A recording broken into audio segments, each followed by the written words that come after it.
मनुष्यको जीवन धेरै भ्रमहरूले भरिएको छ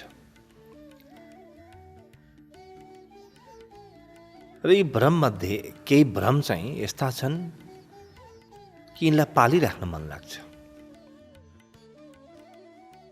कति भ्रमहरूलाई त शास्त्रहरूले गुरुहरूले पनि सम्मति दिन्छन्, किनभने यी शास्त्रहरूलाई गुरुहरूलाई भरोसा छैन कि यो भ्रम मनुष्यले तोड्न सक्छ भन्ने हो भ्रम। तर पनि भ्रम नै हो भनेर भनिदियो भने मनुष्यको अहिलेको जीवन पनि बिग्रेला कि भन्ने डर पनि छ। सामान्य मानिसको जीवनमा धेरै भ्रम हुन्छन्, त्यो त ठिक छ, तर साधकहरूले पनि पाल्ने एउटा अत्यन्तै महत्त्वपूर्ण भ्रम छ। त्यो भ्रमको विषयमा आज हामी चर्चा गर्छौँ। त्यो भ्रम हो, म साधना गर्दै जान्छु, सत्य कुनै दिन अचानक मैले भेट्नेछु, मेरो साधनाले मलाई सत्य ल्याउनेछ। अथवा सत्य जुन छ त्यो समयले ल्याउँछ, मैले समयको प्रतीक्षा गर्नुपर्छ, कुनै समयले मलाई सत्य ल्याइहाल्छ, म साधना गरिरहन्छु, साधनारत रहन्छु। यस्तो प्रकारको भ्रम छ। सुन्दाखेरि पनि भ्रम होला जस्तो लाग्दैन। यो विषयलाई त भ्रम भन्यो भने पनि साधनालाई नै अपमान गरे हो कि भन्ने गलत बुझाइ पनि हाम्रो मनमा जन्मिन सक्छ। तर सत्य त सत्य नै हो।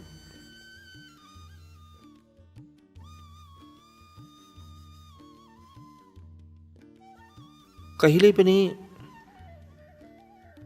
परमात्मा भन्नुहोस्, परम प्रेम भन्नुहोस्, परम सत्य भन्नुहोस्, परम आनन्द भन्नुहोस्, त्यसलाई प्राप्त गर्न समय लाग्दैन। समयले केही पनि गर्दैन। समयले मलाई परमात्माको निकट कहिल्यै पनि पुर्याउन सक्दैन, किनभने समय संसारको कुरा हो। परमात्मा चाहिँ त्यो संसारलाई धान्ने मूल हो, जहाँ कुनै समय कहिले पनि पुग्दैन। सत्यमा समय हुँदैन, किनभने समयले बाँधिएको छ भने त्यो सत्य पनि होइन। जुन कुरा हिजो सही थियो आज गलत हुन्छ, फेरि भोलि गएर सही हुन्छ, त्यो सत्य हुन सक्दैन। सत्य शब्दको अर्थ हुन्छ जुन सत्य थियो, छ, रहनेछ। समयको यस्तो कुनै काल छैन जब यो असत्य प्रमाणित हुन सकोस्। न दिनले यसलाई असत्य प्रमाणित गर्नेछ, न रातले, न निद्राले, न स्वप्नले, न सुसुप्तिले, न अरू कुनै घटना वा परिस्थितिले त्यो विषयलाई असत्य प्रमाणित गर्न सक्छ। त्यस्तो सत्य जहिलेसुकै समयातीत हुन्छ। समयको अतिक्रमण गरेर मात्रै त्यो सत्य फेला पर्छ। जुन सत्यले मलाई बाध्दछ वा समयको घेरामा हुन्छ, त्यो सत्यले मलाई कहिले पनि मुक्ति दिन सक्दैन। मलाई मुक्ति दिने सत्य पक्का पनि समयको घेराभन्दा बाहिरको हुन्छ, समयको सिमानामा नरहेको हुन्छ। त्यसकारणले म आज साधना गर्दै जाउँ, कुनै दिन मेरो जीवनमा सत्य आउँछ, यो बिल्कुल गलत सोच हो। सत्य घटित हुनु, ध्यान लाग्नु, समाधि हुनु वा परमात्मा साक्षात्कार हुनु, यी तत्काल हुने परम घटना हो। तत्काल यो व्यक्तिको चेतनामा जन्मिने अग्नि हो। त्यो अग्नि यो कस्तो प्रकारको अग्नि छ मनुष्यको चेतनामा भने तत्काल त्यसले पुरै जे पनि छ आफूमा समाहित गर्छ। र सत्यको साक्षात्कार जहिलेसुकै तत्काल हुन्छ। तपाईँ 12 वर्ष साधना गर्नुभयो र 12 वर्षपछि सत्यको साक्षात्कार गर्नुभयो भने नि, सत्यको साक्षात्कार त वर्तमानमा त्यतिखेरकै समयमा तपाईँले गरेको हो। तपाईँलाई लागेको हो कि मैले 12 वर्ष लगाएँ, तपाईँलाई लाग्ला कि मैले 12 वर्ष यो साधना गरेँ, यो विधि गरेँ, यस्तो गरेँ भन्ने, त्यो आफ्नो सोच मात्रै हो। त्यसकारणले कहिल्यै पनि बुझ्नुपर्ने कुरा के हो त भन्दा साधना भन्दा समझ महत्त्वपूर्ण हुन्छ।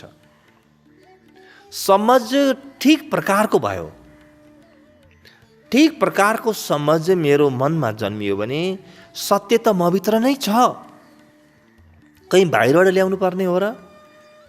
त्यो ध्यान, त्यो समाधि, त्यो परमात्मा, त्यो भगवान, त्यो ईश्वर अथवा त्यो दिव्यता, त्यो प्रकाश, तपाईँ जे पनि नाम दिनुहुन्छ, त्यो तपाईँभित्र नै छ। आफैभित्र भएको कुरालाई खोज्न कति समय लाग्छ भन्नुहोस् त? वास्तवमा समयमा दौडेर त्यहाँ पुगिँदैन, रोकिएर पुगिन्छ। तपाईँ कति समय लगाएर साधना गर्नुभयो होइन, कति समय रोकिनुभयो, स्थिर हुनुभयो, आफ्नो मौनलाई छुनुभयो, आफ्नो शून्यतालाई छुनुभयो। कति समय तपाईँका विचारहरू सल्बलाउन छोडे, कति समयका लागि विचारहरू निलम्बित भए, त्यो कुरा महत्त्वपूर्ण छ। सत्य दौडेर होइन, रोकिएर पाइन्छ। र लामो समय साधना गरे भने, जति बढी लामो साधना गरे उति बढी सत्य पाउने सम्भावना हुन्छ भन्ने सोचले हामीलाई साधनामा यति धेरै क्रियाशील बनाइदिन्छ कि भित्रको समझको विकास हुन पाउँदैन, भित्रको जागरण, जागृति, होस वा सजगता पनि सध्न पाउँदैन। आफूभित्रको सजगतालाई सध्न दिनुहोस्, अहिले नै तपाईँलाई दर्शन हुनेछ। रोकिनुहोस्, स्थिर हुनुहोस्। आफूभित्रको शान्ति र शक्तिको केन्द्रलाई अहिले यस घडी चिन्नुहोस्, अहिले अनुभव गर्नुहोस्। तपाईँले भोलि हुन्छ, पर्सि हुन्छ, म पापी, मलाई त 2-4 वर्ष लाग्छ, 2-4 जन्म लाग्छ, यस्तो प्रकारको सोचले आफूलाई ठग्नै पर्दैन। तपाईँ रोकिन सिक्नुहोस्। साधना दौडिनु होइन, साधना हो रोकिनु। जीवनमा दौड त छँदैछ नि, विचार दौडिरहेका छन्, शरीर दौडेको छ। बालक थियो, बिस्तारै युवा भयो, बिस्तारै अधवैसे हुँदै हुँदै वृद्ध हुँदै मृत्युतिर गइरहेको छ, दौडेको दौडै छ। ग्रह नक्षत्रहरू पनि दौडिरहेका छन्, आफआफ्नो केन्द्रमा दौडिरहेका छन्, परिधि बनाइरहेका छन्। यहाँ हरेक कुरा दौडिरहेको छ। जो रोकियो उसले सत्य पायो, दौडिनेले सत्य पाएन। तपाईँका साधना विधिहरूले, ध्यान विधिहरूले तपाईँलाई के गर्छन् भने धेरै दौडाउँछन्। तपाईँभित्रको दौडिने वृत्ति समाप्त हुन्छ। तपाईँको एउटा भ्रम छ, एकदम गहिरो भ्रम तपाईँले पाल्नु भएको छ। त्यो के हो भने समयले, धेरै समयपछि वा धेरै साधना गरेपछि, धेरै तपस्या गरेपछि, धेरै भजन कीर्तन ध्यान गरेपछि बल्ल सत्य आउँछ, सत्यको दर्शन हुन्छ भन्ने भ्रम तपाईँले पाल्नु भएको छ। तपाईँकै भ्रम निवारण गर्न मात्रै साधनाका लागि समय लाग्ने हो। यदि तपाईँले यो विचारलाई बदलिदिनु भयो, तपाईँले के भन्नुभयो भने म जतिखेर पनि सत्यका लागि तयार छु र मेरो जीवनमा सत्य जतिखेर पनि प्रकट हुन सक्छ, यस्तो प्रकारको मानसिकतालाई गहिरो बनाउँदै जानुभयो भने तपाईँले साधनाको माध्यमबाट अन्ततोगत्वा दौडेर कहीँ पनि पुगिँदैन भन्ने जुन अनुभव गर्न चाहनुहुन्थ्यो, त्यो अहिले रोकिएर पनि त अनुभव गर्न सक्नुहुन्छ नि।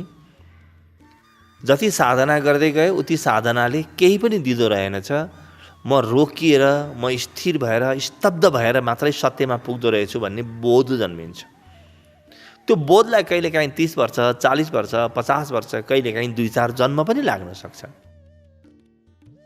तर त्यो बोध तपाईँ आज किन जन्माउन सक्नुहुन्न?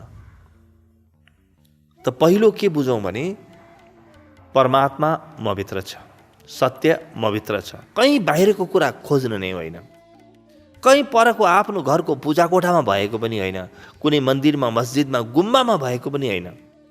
ती त सबै बाहिरी बाहना हुन्। सत्य त यहीँ भित्र छ र यही सत्यलाई खोजेर निकाल्नुहोस्। यहाँभन्दा बाहिर, यहाँभन्दा ठुलो र यहाँभन्दा असली कुनै सत्य कहिले पनि छैन, हुनै सक्दैन। तपाईँ आफै सत्य हो। त आफ्नो सत्य हुनुलाई चिन्न तपाईँ के गर्नुहुन्छ? कस कहाँ जानुहुन्छ? लौ न मेरो सत्यलाई चिनाइदिनुहोस् भनेर कहाँ जानुहुन्छ तपाईँले? कति दौड लगाउनुहुन्छ? बस रोकिनुहोस्, आफूभित्र हेर्नुहोस्, धैर्यका साथ हेर्नुहोस्, तपाईँले भेट्नुहुनेछ।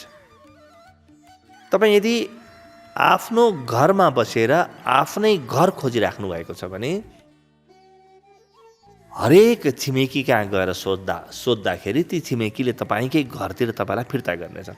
लौ न मेरो घर हरायो, मैले भेटिनँ भन्नुभयो भने छिमेकीले के भन्ने छ? बाबा जाऊ त, अघि तिमी बसेकै ठाउँ तिम्रो घर हो भन्नेछन्। तपाईँलाई विश्वास आउने छैन। तपाईँ धेरै दुःख हन्डर खानुहुनेछ र धेरै पछि मात्रै तपाईँलाई बोध आउनेछ कि मेरो घरमा त मै थिएँ त। जब सत्य मभित्र छ, परमात्मा मभित्र छ, परम जीवन मभित्र छ भने म किन दौडिएँ होला त? मैले दौडेर के पाउन खोजेँ होला? संसारमा दौडेर पाएको कुनै कुराले परमात्मालाई किन्न सक्छ, सत्यलाई किन्न सक्छ? त्यसो भए त त्यो वस्तु, त्यो धन, त्यो साधना परमात्माभन्दा ठुलो भयो। तपाईँले यति यति यति अनुष्ठान गर्नुभयो वा साधना गर्नुभयो, ध्यान गर्नुभयो अनि सत्य प्राप्त गर्नुभयो र तपाईँलाई के लाग्यो भने मेरो यो ध्यानले, साधनाले सत्य आयो भन्ने तपाईँलाई लाग्यो भने सत्य ठुलो रहेनछ। तपाईँको ध्यानको सिक्का ठुलो रहेछ, तपाईँको साधना ठुलो रहेछ, तपाईँको कर्म ठुलो रहेछ। तपाईँले भेटेको सत्य होइन। तपाईँले आफ्नै भित्रको भ्रमलाई भेट्नुभयो र कहिलेकाहीँ मनुष्यको मनले यो भ्रम सिर्जना गर्छ। मैले सत्य भेटेँ भन्ने भ्रम सिर्जना गर्छ। यति लामो त हिँडिसकियो, अब के हिँड्नु भन्ने भ्रम सिर्जना गर्छ। त्यसकारणले यी भ्रमहरू, यी वञ्चनाहरूबाट बच्नुपर्छ। सत्य तत्काल उपलब्ध छ, अहिले पनि छ। जब म बोल्दैछु, तपाईँ सुन्दै हुनुहुन्छ, तपाईँभित्र सत्यले नै यो कुरा सुनिरहेको छ। त्यसलाई खोज्नुहोस् त। मेरा वाणीहरू त्यही सत्यले सुन्दैछ र तपाईँभित्र बसेर त्यही सत्यले नाना भाँति अरू नयाँ विचारहरू जन्माउँदैछ। त्यो सत्य हो। त्यो त्यहाँ गएर खोतल्नुहोस्। सनातन प्रणालीमा दुई प्रकारका मुक्ति मानिन्छ। एउटा हो क्रम मुक्ति, अर्को हो सद्यो मुक्ति। कर्म मुक्ति भनेको के हो? उही हामीले भने चाहिँ गर्दै गर कुनै दिन तिम्रो जीवनमा मुक्ति आउन सक्छ। तर अर्को छ सद्यो मुक्ति। सद्यो मुक्ति भनेको के हो? तत्काल अहिले हुन सक्छ। किन पर्खिन्छौ? र सबै शास्त्रहरू पनि के भन्छन् भने यो जुन क्रम मुक्ति छ, यो क्रम मुक्ति चाहिँ त्यो व्यक्तिका लागि हो जो व्यक्ति सद्यो मुक्तिमा जान सकेन। आफ्नै मनलाई जसले आफ्नो गहिराईमा जान तयार गर्न सकेको छैन वा जसलाई आफ्नै मनले ठगिरहेको छ, ऊ क्रम मुक्तिको बाटो जाओस्। तर कुनै दिन पुग्ने फेरि क्रम मुक्तिबाट होइन, पुग्ने त सद्यो मुक्तिबाट नै हो। तत्काल नै हुनेछ र तपाईँले गरेका सम्पूर्ण प्रयासको बावजुद हुनेछ। जुन दिन तपाईँलाई जीवनमा परम प्रकाशको अनुभव हुन्छ, त्यस दिन तपाईँलाई के थाहा हुन्छ भने ओहो, मैले आजसम्म गरेका प्रयास त केही पनि होइन रहेछ नि त। यो त सानो बालकले आफ्नो आँगनमा बसेर माथि उडिरहेको हवाईजहाजलाई आऊ आऊ मेरो घरमा आऊ भनेर भनिरहेको छ, त्यस्तै मात्रै हो। र कुनै दिन त्यो हवाईजहाज आइ नै हाल्यो भने त्यो बालकलाई भ्रम पर्छ कि मैले बोलाएर आएको भन्ने, म यति महान रहेछु भन्ने। साधनाको माध्यमबाट, तपस्याको माध्यमबाट, प्रयासको माध्यमबाट सत्यलाई पाउनु यही हवाईजहाजलाई बोलाउनु जस्तो हो। हवाईजहाजलाई बोलाउँदा बोलाउँदै त्यो बच्चा कुनै बेला थाक्छ। थाकेर आँखा झ्याप्प बन्द हुन्छन् र जब आँखा भित्र खुल्छन् उसले पाउँछ कि त्यो त विराट आकाश छ, जहाँ बाहिरको आकाश पनि अटेको छ भित्र। बाहिरको आकाशमा हवाईजहाज थियो, तर बाहिरको आकाश सानो छ, हेर्दाखेरि ठुलो भए पनि। त्यो बालकले पाउँछ कि त्यो बाहिरको आकाश त केही पनि होइन रहेछ, भित्रको आकाशको सानो एउटा अङ्ग मात्रै रहेछ। र त्यो हवाईजहाज वास्तवमा देखिने बेलामा बाहिरको आकाशमा उडेको देखिए पनि उडेको थियो मभित्रकै आकाशमा। जब देख्छ नि, अनि त्यो बालकले के बुझ्छ भने हवाईजहाज मभित्रै छ, मभित्रै रहेछ, यो बोध हुन्छ। अब यो बोध धेरै प्रयास गरेपछि हुने कि अल्प प्रयासमै हुने? बुद्धिमान व्यक्ति त्यो हो जसले साधनाका साथसाथै समझको पनि विकास गर्छ, विवेकको विकास गर्छ, सबै कुरा बुझेर गर्छ र साधनाबाट आएको परिणामलाई पनि राम्रो समझदारीका साथ जीवनमा ग्रहण गर्छ। त्यही भएर गुरुसँग सत्सङ्ग अनिवार्य हुन्छ। गुरुले के गर्छ भने तपाईभित्र भइरहेका जति पनि क्रम उपक्रमहरू छन्, तपाईभित्र भइरहेका अनुभवहरू जति पनि छन्, ती अनुभवको सही अर्थ तपाईँलाई बताइदिन्छ। यो बताउने व्यक्तिको अभावमा तपाईँले प्रगति गर्न सक्नुहुन्न, तपाईँलाई थाहै छैन। त्यो साधनाको जङ्गल त यस्तो विराट हुन्छ कि तपाईँ कुन रुख गन्नुहुन्छ, कहाँ पुग्यो भनेर पत्ता लगाउनुहुन्छ। त्यहाँ कुनै नक्सा छैन, त्यहाँ कुनै सिमाना छैन। यहाँबाट संसार सकियो, यहाँबाट परमात्मा सुरु भयो भन्ने सिमाना पनि आउँदैन भित्र। भित्रको जगतमा कुनै पनि नापी नक्सा वा बाहिरका सहयोगहरू लैजान सक्नुहुन्न। भित्र तपाईँ एक्लै हुनुहुन्छ। त्यस कारणले त्यस्तो व्यक्तिको खोजी, जो व्यक्ति पहिले एक्लै पुगिसकेको छ र आफूलाई त्यो अनुभव भयो, त्यस्तो व्यक्ति तपाईँले खोज्नुभयो भने उसैलाई गुरु भनिन्छ। त्यस कारणले दौडेर होइन, रोकिएर भेटिन्छ। क्रम मुक्ति होइन, सद्यो मुक्ति महत्त्वपूर्ण हो। र गुरुले तपाईँलाई धेरै परसम्म साथ दिन सक्छ यो बाटोमा।